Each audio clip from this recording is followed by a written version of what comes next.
Today I'm going to be teaching you how to make my tried and true background for mixed media projects. Now, just a couple of things before we get starting painting. Number one, if this is your first visit here, I just want to introduce myself. My name is Campbell and I'm a mixed media artist, but I also love to draw. So I teach both drawing and mixed media tutorials here on YouTube.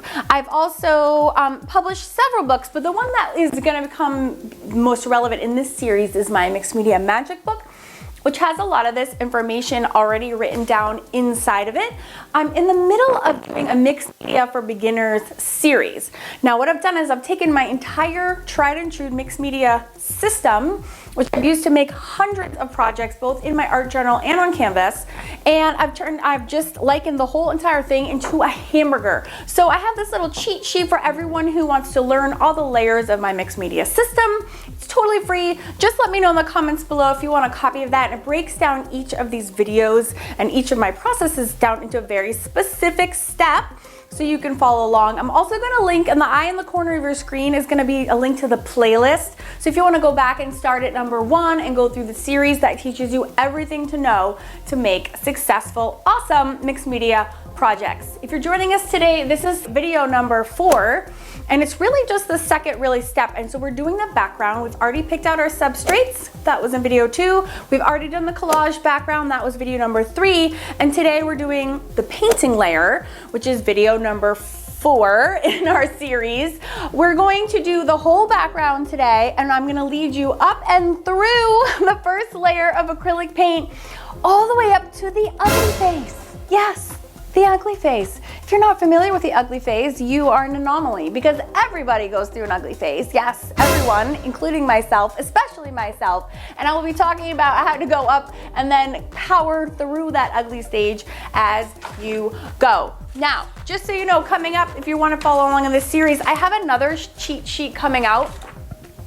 I'm working on filling this whole entire series. So this will be coming out. This is going to be extremely relevant for you in next week's video, which is the next step or stage of the hamburger layering system, where we're going to be talking about all the other craft and art supplies that you can include in your mixed media projects.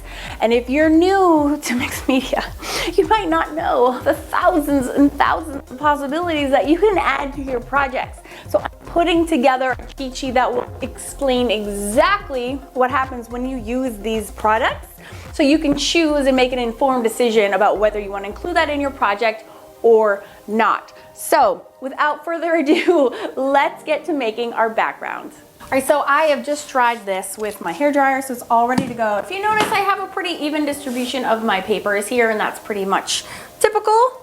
The best way to ensure that you have a successful color palette is to simply grab paints that match the colors that are in your papers already. And the whole part of, for me, for the collage, is to have these little peekaboo patterns and colors showing through. So I purposefully choose tools to apply my paint in a way that I literally can't get full coverage. Okay, so these are tools that make the paint like skip and hop over the bumps in the collage and leave gaps, because I like these papers showing through. All right, so I brought out a bunch of tools from my toolkits, and there's different things. Honestly, my credit card is my favorite way of spreading paint, because it gets better and better as you build up colors over time. It's really fun. You can scrape things and it produces this really edgy look. You can buy these things. These are other fun little scrapey paint tools. You have this kind of flat thing, but honestly, credit card works amazing. Brayer is another really fun way. They come in all shapes and sizes. Someone was saying recently they couldn't find one in their craft store. Just Google Brayer, B-R-A-Y-E-R on Amazon, and you'll get a full selection there. So this is my favorite way to roll. I just simply dive bomb my credit card into the paint, and I just start messing around. Now I work the edges, and I work the edges because I always have something in the foreground. Now, a lot of people and a lot of mixed media artists I know, they end up doing what to me is kind of these like magnificent, amazing backgrounds, but they never even put something in the foreground, which is totally fine. Whatever floats your boat. but I like to set the stage for something grander in the middle. So do you see how when I'm scraping, it puts some down, but then it also picks some things up. So I always kind of work the edges and then I kind of work my way in the middle. But I like how it like purposefully dodges a lot of the areas.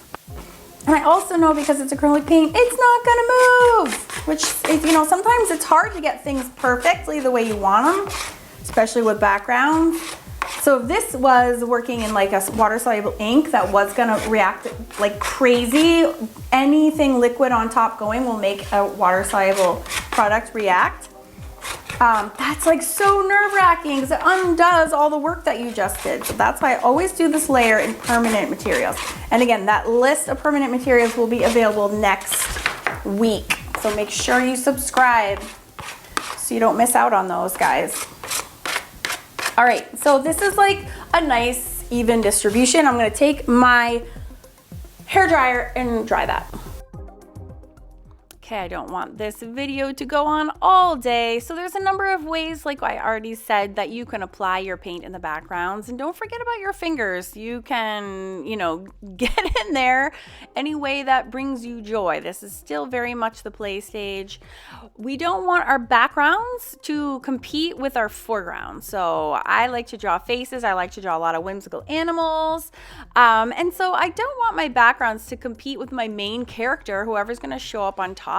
So it's okay if they're a little blurred out, if they're a little fuzzy, if you can't see very clearly what's happening in your background. It just means that the people are going to be able to see what's in your foreground even more. And I just want to introduce you to something called the law of three, which is basically like, it's very pleasing when you see things in sets of three. So if you want to add some mark making to your pieces and you're not sure of what will look good, adding things in threes will always look good. Kind of same thing holds true when you're decorating your house and you're setting up, say you have like vases, you can do three. A cluster of three looks better than a cluster of 2 or 4.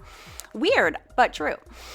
There's also a couple elements to mixed media backgrounds that are very popular and they're also very fun. So I wanted to make sure I introduce them to you in this video. One is stenciling and the other one is stamping. It's a great way to add even more texture. You can even use some of the mediums that we were talking about last week. You can push those through your stencils to have even more shapes, even more texture. For me, my collage gives me enough texture. I don't want a lot more, but that's totally an individual preference. So if you want more, you can squish modeling paste through there. You can do like gel mediums through there. So you can have a lot of fun, but I like to use different stencils. I have a huge drawer of stencils and you can add different shapes, hearts, polka dots, oh my gosh, florals, like the sky's the limit. So I pick them up everywhere I find them. They're really expensive, so when I find them for cheap, I make sure that I grab them. You also notice the stamp I'm using, everything on there is in a collection of 3 already. Look at those 3 big circles, 3 polka dots, there's 3 diamond shapes, because the designer of this stencil was well aware of that law of 3, and so just continuing that trend. I was a total fluke accident that I mentioned that and then just whipped out the stencil. But you know, and I'm not like, I don't have a huge sense of what I want, that like I don't have an end goal in mind when I'm making my backgrounds. I just literally work really intuitively. Like I feel like using my butterfly stamp, and so that's what I use. I actually have very little thought and planning that goes into my backgrounds. If I'm having fun, if my colors make sense, then that's pretty much all that I want to do. So let's move on to the gesso. Okay, what is gesso? Gesso is like thinking of like a primer. Like when you're going to paint your walls in your house, you always prime first. It's exactly the same thing. That's not gesso. Gesso comes in 4 or so varieties. You can buy it in that clear. So like if, say I made a background that I loved so much and I wanted to protect it but still paint up on top and use different materials, you can put clear gesso down. I actually hate clear gesso. It has like a gritty tooth to it that like makes my skin crawl. So I've had this same bottle for years and years and I've only used about this much of it. So I would rather use matte medium over something because matte medium is really smooth. That's what I use to adhere my first layer of scrapbooking paper on with. Gesso, white gesso is my favorite. I buy this in large quantities and go through it.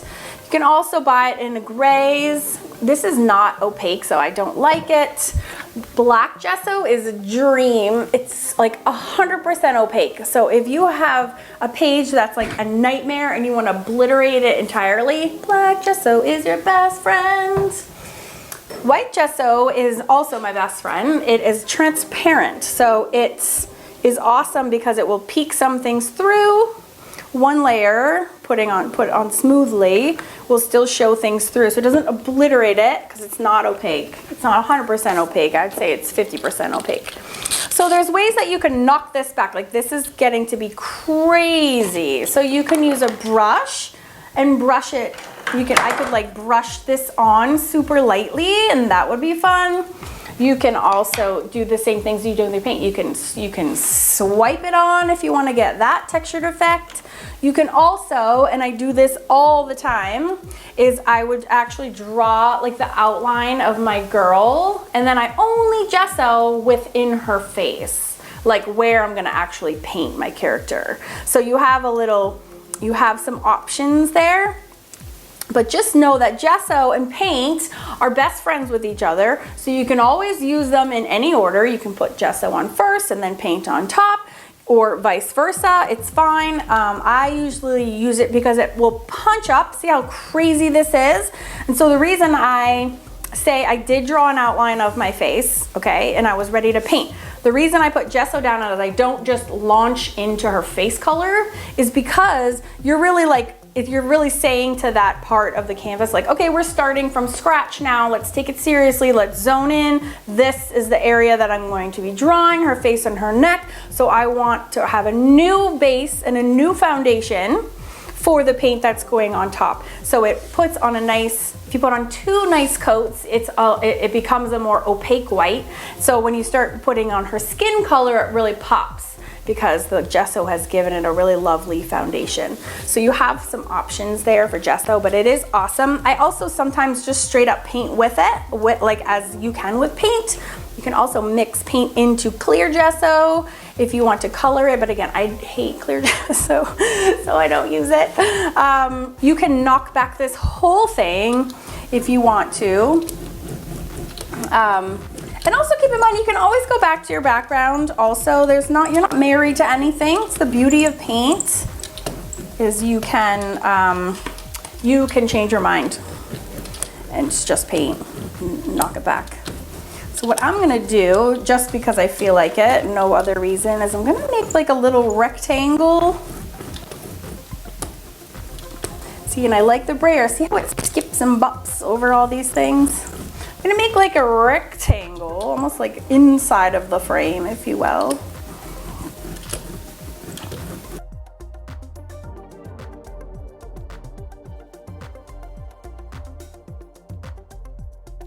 But you can also see, like, this is where the power of the collage layer comes in, because you get all these bumps and ridges. Again, that will send some people like screaming for the hills, like, oh my God, what is that? And again, go back to last week's video if you want to understand the whys behind the collage. But yes, you can absolutely skip that layer. It's fine. It's my most favorite though. All right, so putting gesso all over it kind of knocks it back. And as you can see, like this center part is like begging for something. It's like, put something in the middle. And I'm thinking like, okay, I got you. So yeah, that's what we're going to do.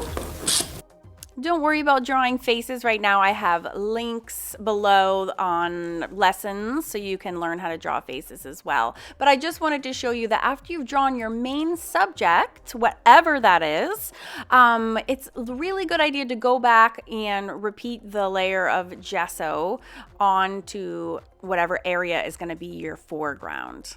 And I just want to touch base about the pencil I'm using here.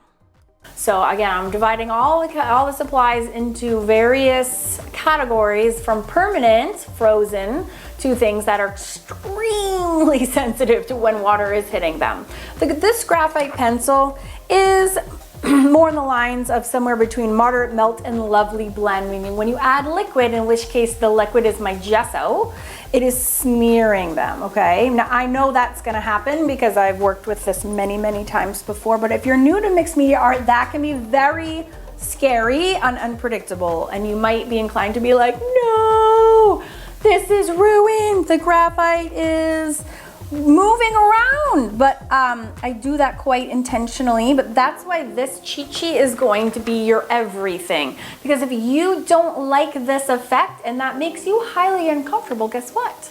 You don't have to use that. You can use a different product based on this sheet and pick one from the frozen category, and that way you know when you add your liquid, which could be anything, water, gesso, matte medium, Mod Podge, what have you, you'll know that nothing is going to move. So that's the way this will help you make better decisions for the supplies that you're using, so that you can be proud and happy of your project and not swearing me up and down because I led you astray. Got it? Awesome.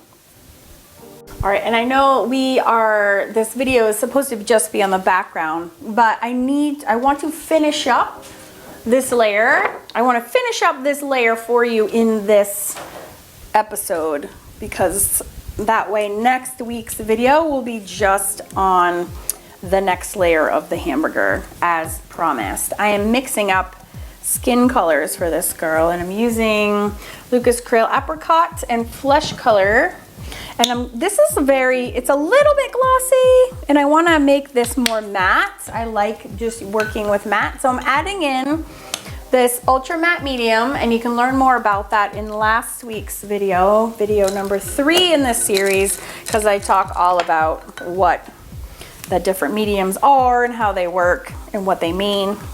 But for right now, just stay with me. We're just gonna mix up a skin tone, because I want to wrap up this layer because we have so much more to talk about. So I'm going to do everything like my base coats in acrylic so we can move on to the next part of the party. So once you have your skin color of choice, and use whatever paints you have handy, the Craft line of paints comes in a lot of really good skin tones as well. And I apologize, I don't know the artist who did that digital drawing that I'm using as a reference. I got it from Pinterest, and darn Pinterest, I have a love-hate with them. So many of my pieces get ripped off.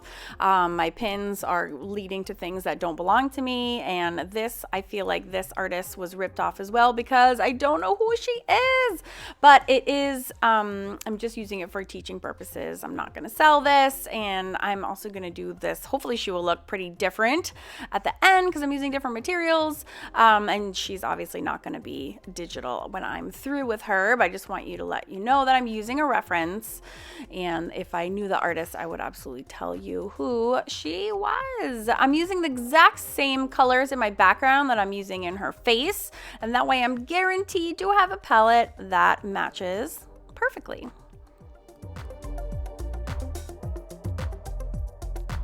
Again, this is also where gesso is like your best friend, because this iris is way too huge. So if I want to fix that, I can go back with my gesso, because gesso again is like kind of like starting over. So if I need to make any changes, I use gesso to do that for me. Remember, it's paint's best friend, so we can work under it, over it, in the middle of it, and it will help. So always make sure you have some white gesso on hand to help you fix. Her eyes look a little wonktastic, so I might have to stay here and stare at them and figure out how to fix them. But Lord knows I will do it. If not today, another day. And then just to wrap up, again, we're still wrapping up this final layer. I'm just taking the same 2 colors that I picked out that match my scrapbooking paper, and I'm using them to fill in some of the hair. Oh my God, can we just talk about the ugly stage for a minute? Okay, my painting right now is in the ugly stage, okay? You have to know this. Your paintings have to go through an ugly stage. It's just a fact active life. And the sooner you understand that, the sooner you can power through that stage. It is guaranteed to happen.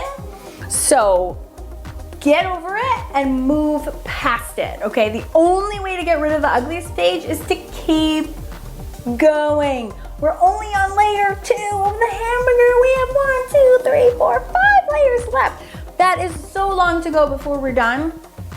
I promise you, we will get out of the ugly stage together. So you gotta hang with me, watch the videos, and we will get through this together. But you have to be aware that that will happen, and it's 100% normal, okay? Okay, I will see you next week. Now go here and click this. This is the playlist for this whole series, so you can go rewatch the ones that you've missed. You can stay tuned for ones in the future that will come up. And I will see you on Tuesday for live stream drawing lessons and on Friday for new videos on mixed media.